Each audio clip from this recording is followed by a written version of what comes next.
మాట్లాడాలి మాట కూడా రావట్లేదు. మా పాపకు న్యాయం జరగాలి సార్. మా పాప ఎలా అయితే హాస్పిటల్కి వచ్చిందో అలా తిరిగి రావాలి.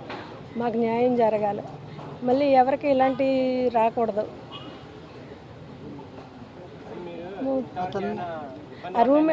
రూమ్మేట్స్ని ఇప్పటి వరకు బయటకు తీసుకురాలేదు. రూమ్మేట్స్ని 10 రోజులైంది, ఇప్పటి వరకు వాళ్ళని తీసుకురాలేదు. ఏమీ చెప్పట్లేదు. ఒకరోజు పాప పరిస్థితి బాగానే ఉంటుందంటున్నారు, మళ్ళీ మరొక రోజు బాగోట్లేదు మీ పాప పరిస్థితి అని చెప్తున్నారు. ఏం చేయాలో మాకు అర్థం కావట్లేదు. ఎక్కడికన్నా మెరుగైన వైద్యం అంటే ఎక్కడికి తీసుకెళ్ళక్కర్లేదు, ఇక్కడే ఇంప్రూవ్మెంట్ అయితే ఇక్కడే అవుద్ది, ఎక్కడైనా అదే మందు అదే వైద్యం అని చెప్తున్నారు. కలెక్టర్ గారు పంపించిన కాడి నుంచి కొంచెం మెరుగ్గా ఉందని అంటున్నారు. మనకేం తెలుసు అండి, వాళ్ళు చెప్పేదే మనం వినాలి కదా. డాక్టర్లు అది మా పాపను మాకు ఎలాగైతే ఇక్కడికి వచ్చిందో అలా పంపించమని మేము కోరుకుంటున్నాం. ఇలాంటి పరిస్థితి ఎవరికి రాకూడదు, ఏ ఆడపిల్లలకి రాకూడదు.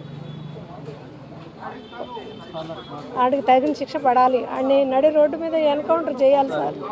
మేము అదే కోరుకుంటున్నాం.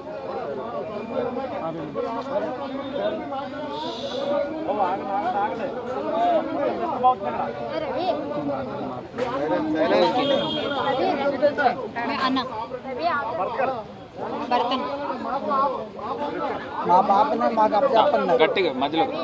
మా పాప ఎలా వచ్చిందో అలాగే తిరిగి మా పాపను మాకు అప్పచెప్తే చాలండి. మాకు అతనికి కఠిన శిక్ష పడాలా, మా పాపకి న్యాయం జరగాల, మా పాపను మాకు మంచిగా అప్పచెప్పాలా.